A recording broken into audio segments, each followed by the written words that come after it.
Hello everyone, my name is Cetra and today we'll be watching a replay that I have already made a few days ago using a very potent, a very powerful damage over time team that was originally made by Wynterbliss, a 3-times tournament champion, against a random champion player that I met on the ladder.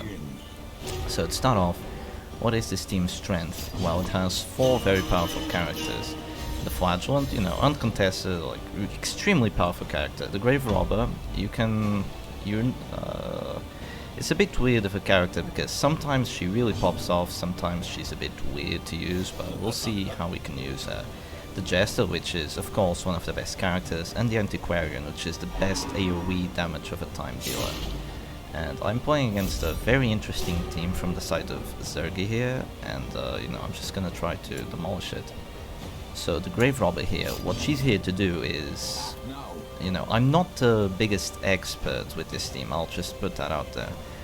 I'm not too familiar with the Grave Robber, but what she's here to do is apply a lot of pressure on a single character, which is what I'm trying to do. So with her very high blight chance, even against a character like the Plague Doctor there, we would have very likely blighted her. But we go for the more insured blight chance on the Houndmaster.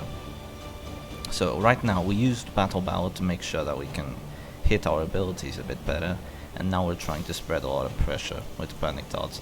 You can see me hovering over some of my things, as I was trying to explain before, but I had already made this video, but I forgot to turn my mic on, so yeah, very sad. So I'm probably highlighting that Panic Dots has a very high blight chance.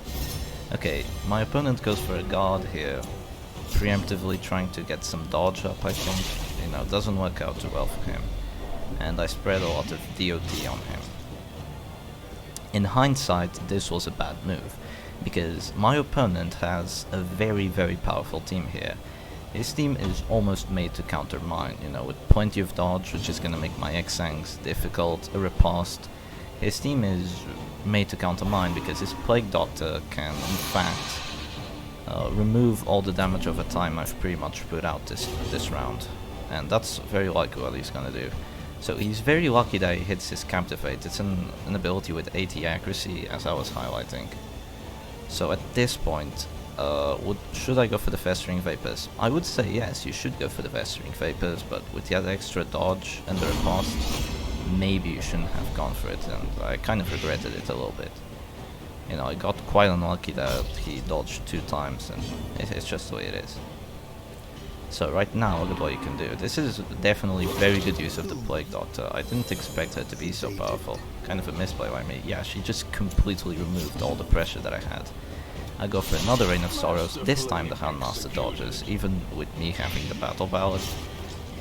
It's alright, we still get 1 hit in and plenty of DOTs. So at this point, what pressure has my opponent really done? Well, my Grave Robber isn't looking too healthy, but I haven't done much pressure either, so this is quite an uncommon match for this team. So I see here that my opponent's plan was in fact to buff up the Highwayman. That's definitely an interesting game plan. Sometimes it works, sometimes it fails horribly. But as I see this is happening, I already know which character I want to target with my Jester. So with a Jester, there are usually a few characters that you want to target. You want to target a Shieldbreaker before she uses her Aegis, or a Flagellant before he can get all his healing off. And I definitely want to kill the Shieldbreaker, but because of the fact that the Highwayman has buffs on him, I probably want to kill him instead. So yeah, I was probably highlighting that I did want to kill the Shieldbreaker. So let's see what I go here. If I go for a Dirk Stab, the problem is that my Flagellant will be in position 3, but there is a counterplay to that, which is just going for a Shadow Fade with the Grave Robber, and I think that's what I end up doing. So I didn't quite want to go for a Harvest because I was probably going to take a hefty amount of damage. Already with 1 emboldening Vapors on the Highwayman, you really don't want to play into that riposte.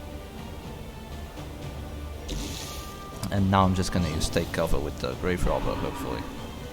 Alright, goes for an Impale, spreading some pressure. putting my Flagellant below 40% HP, which could be good for me. So at this point I haven't spread too much pressure on the enemy team, but let's see how this goes. This is definitely going to be a very close match in the end. You'll see. So now he's just spreading a lot of damage over time pressure. You know, that's definitely something that happens with this team, is that you're very, very squishy. All three of my characters except the Flagellant have like 30 HP. I think the Antiquarian has 29.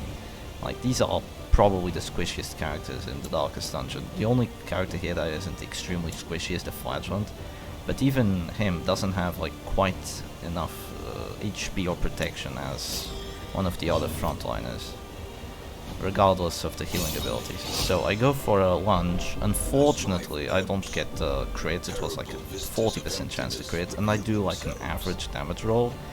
You know, my planning here was to go for that and then go for a direct stab or a finale. You know, in hindsight, I didn't even have the finisher, so I kind of didn't need it. I kind of didn't need to get the crit. What happens here is that he went for a... that was a really bold play by me, because he had a 55% chance to death blow me there with a point blank shot, but it doesn't work out, fortunately for me, and I instantly go for a heal on my Grave Robber, which is definitely the correct play to do here. Most of the time when you have the chance to use Redeem with the Flagellant, you should use it on this team. So he's just spreading more pressure. There's no way that my regen can combat this.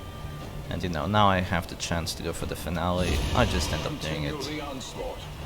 Getting rid of one character kind of early, 10-3. You know, probably a good play. So now he's down one character, and his Plague Doctor has a bit of pressure on her. Even, you know, it's not a lot of pressure, but she will go down a bunch soon. He's probably going to heal that damage over time, but... Alright, goes for a Hound's Harry, you know, spreading even more pressure on my team. I really don't believe my regen Vapors will be able to endure all this pressure.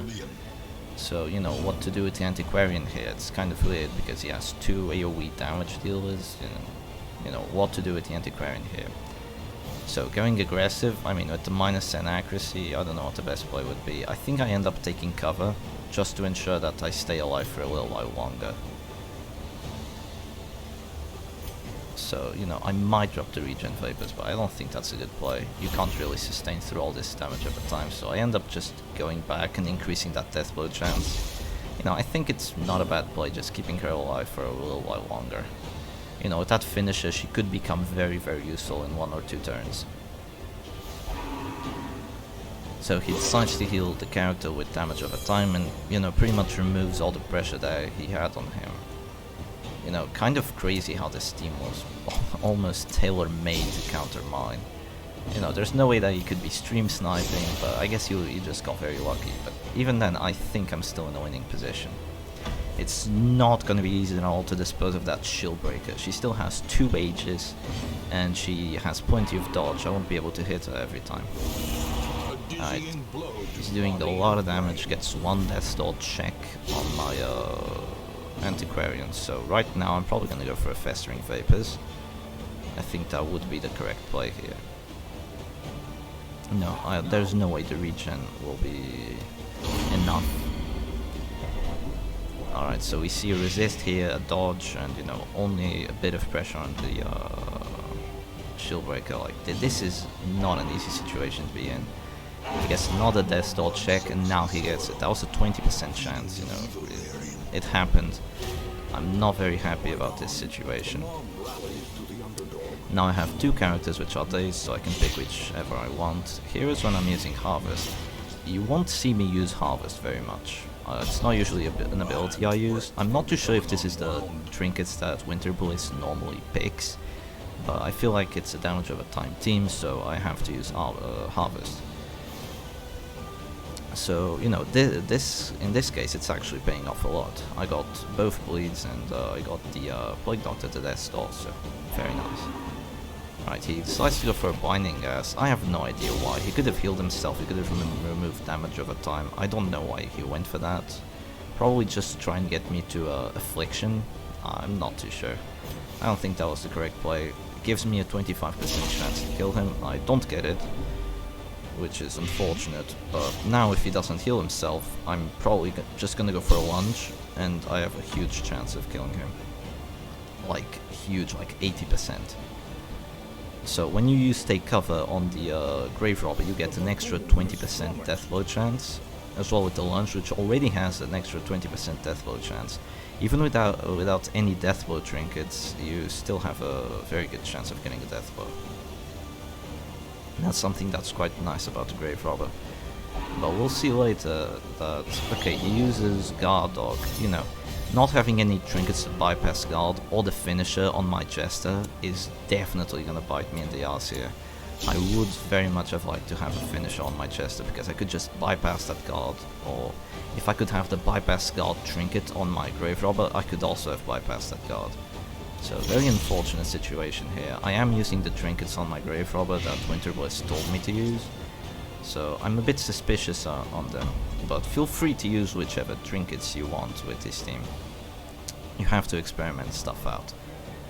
So we are seeing like a decent performance from this team, but what it really shines against is anything like stress related. If you pick this team against a stress team, you're going to win, I would say 99% of the time. No matter what kind of stress team it is, you just deal too much damage of a time for them. I mean, the pressure you can put out in 3-4 turns is absolutely insane. It's definitely something I'll try to demonstrate soon. You know, probably I'll try to give this team a bit of a better performance, I think. So here I'm just gonna go for the highest hit chance, I think. Yeah, I go for that. I don't really like going for that move because he was gonna drop to Death's Door anyway. That was probably nothing very good I could have done. I probably should have dropped the Panic Darts, actually. You know, I would have put him at Affliction range, and I would have kept my position in 3. And now I'm forced to use Harvest, which is still a good play because I still get a death blow chance on the Plague Doctor. I decide to go forward anyways, getting the plus 10% death blow chance. You know, it was quite lucky, as I was highlighting, not having the finisher kind of came back to bite me today. So what I want to do here is instantly go back with the Grave Robber before he can stun her. If he stuns the Grave Robber right now, that would be horrible for me. But he decides to go for a Hunt's Harry. Still gets a death blow, once again, quite a lucky death blow for him. And this forces my Flagellant to stay in position 3, which is not where I want him to be. So, you know, it wasn't the best play for him, but it worked out very well. So we get a chunky heal from the Flagellant here. You know, having that Gauntlet of Absolution, definitely one of the highlights of this team, makes you even more impervious to stress. This team just absolutely demolishes anything stress related, and it still does relatively well against damage, provided you know what you're doing. My opponent here is definitely picking a very niche team. Okay, so he decides to use Impale, which I probably think it was a mistake because now he can't heal with the Houndmaster. So I go for a Dirk Stab, 71% hit chance, not very good. If I had the finisher, that would have been pretty much a confirmed chance to hit him. But I do get lucky, I get a crit that actually gets him to an Affliction, which is abusive and reduces his dodge by 10. So finally I'm getting quite lucky at this match. You know, right now, let's analyze everything. So I have a Jester which has already expended Finale. He's decently useful. I would have preferred if he had a finisher, but he's doing a good job so far. You usually don't get the Jester to survive this long. Oh, he goes for an attack that drops it to Death's Door soon, I think. Okay, he goes for a Blackjack, stunning my Jester. Good play to him. And he still has a Shield Breaker with plenty of dodge and another Aegis to use. My Flagellant still has all 3 Exangs, but I don't have any redeems left, and my Jester will be dropping to Death's Door soon enough. So right now the situation is looking kind of difficult, but here is when you can see like the Flagellant. I mean, just having him with all his healing, I mean, my opponent here was completely unable to negate my Flagellant. That's something that you need to do. I mean, my Flagellant was able to do everything he wanted. He applied a lot of pressure on the back line. I was able to heal whenever I wanted to, and I will still probably be able to use my Exangs. That's something you definitely can't allow this team to do. you can't allow it to play itself out. So I was able to use my finale, I was able to use all the healing with my Flagellant, and that's what's allowing me to have a very good match against this team that seemed tailor-made to destroy mine. You know, with the damage of a time healing and all the dodge. So here he goes for a smart play, ends up licking wounds. So here, what do I want to do? I probably want to go for a punish on the Houndmaster. I do 4 to 9 damage, and I get 4, which is like a 15% chance of getting that roll, and I am very unpleased with this, you know, getting 4 in the 4 out of 9. This means I'm not going to get the death blow here. I'm very, very unhappy about this. So here I'm realizing that his shield breaker still has 65 dodge. I'm very unlikely to be able to X-Sank her. My X-Sank has 85 base accuracy. The max I can get it up, well, I have Ballad, which makes it 105. If my Flagellant will be the last character remaining, then it will be 115. And if I'm at death's door, it will go up to a maximum of like 120. Even then, it's still a horrible chance to hit the shield breaker. So I'm quite lucky there to hit her and remove her last Aegis block. But what he can do now is just use Aegis again and get his dodge up once more, which is, I think, what he's going to do. Yeah, he does it. You know, here you can see like these characters are absolutely insane. I will also be demonstrating this team with the shield breaker instead of the grave robber. I have already used it before, specifically in my fight against Hidden Squid. You know, I didn't play it very well, but having a shield breaker and the Flagellant, if you can let them use all their abilities out, use both the Aegis, use all the X-Sangs, these characters are just almost unkillable. I definitely want to try that out. So at this point, what am I gonna do? I don't have any death blows confirmed, so I decide to start removing the Aegis on the shield breaker. Definitely a very good idea. You know, the Houndmaster is gonna drop to death's door anyway, and with the damage of a time on him, the regen will be useless. He decides to go aggressive. Finally doesn't get a lucky death blow, but does get me into affliction.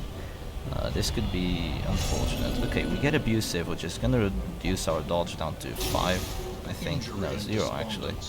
Yeah, no dodge. You know, we have an act out hit here. You know, act out hits from the Jester are not the worst thing, it's just a bit of stress. 15 stress and a little bit of damage. Not that big of an issue. Interesting that with the Gauntlet of Absolution, when we get hit we reduce 10 stress, but because we got hit by an ally, we didn't reduce 10 stress. So kind of weird there. I guess it's just the way it is.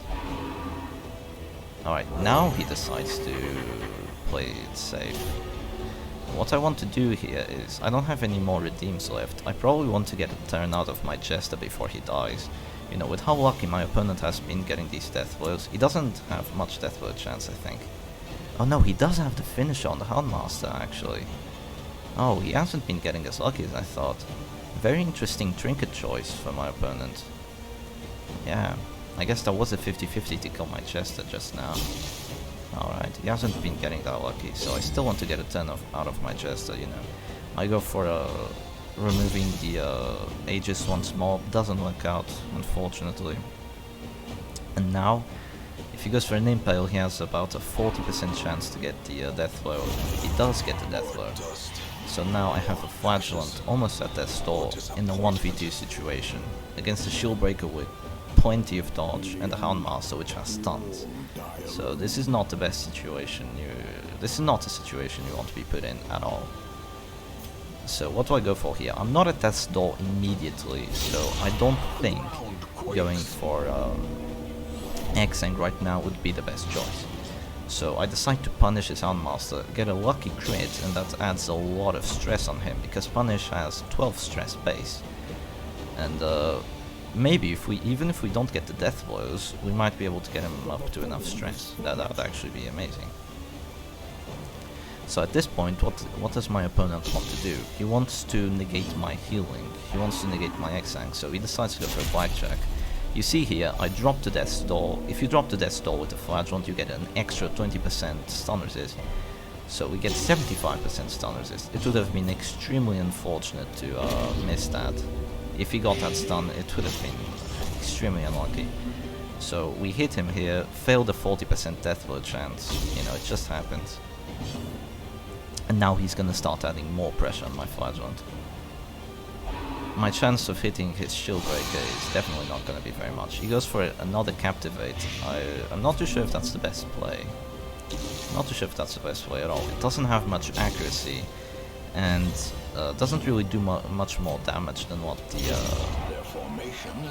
Pierce would do. So finally I kill his Houndmaster with a 55% chance, and now it's a 1v1 between the Shield Breaker and my Flagellant. So the point of focus here is that dodge. He has 65 dodge. I'm quite unlikely to hit my X-Sank. I just have to close my eyes and pray that it lands. So I drop the Death's Door. I'm probably gonna use my X-Sank Grenade here. I don't... oh yeah, 70% chance. We do hit it, that's quite lucky. And that was his last Aegis. So you could have thought there, oh no, but you have healing skills reduced, why did you use it? Well, you just want to stay off Death's Door as much as you want. As much as you can, I mean. So finally Captivate misses, you know, that ability with 80 accuracy. Finally it freaking misses. He had hit every single one so far. So here we're not at Death's Door. Once again we're gonna keep on using Punish. And we make her go Afflicted, but she goes Paranoid, which adds 10 dodge, making our position even worse. You know, right now everything could still go wrong. I could miss an X-Sank. Lose the X-Sank ability and get 0 healing, and he could just get a lucky Death Blow. As far as I'm concerned, that's exactly what could happen. It's anyone's game, but I get lucky once again, and I even get the crit on top. Yeah, you know, sometimes you need a little bit of luck on your side to win some difficult matches. And that's all for today with this team, but I will definitely demonstrate it demolishing a stress team or even against another damage team. I'll see you guys next time then.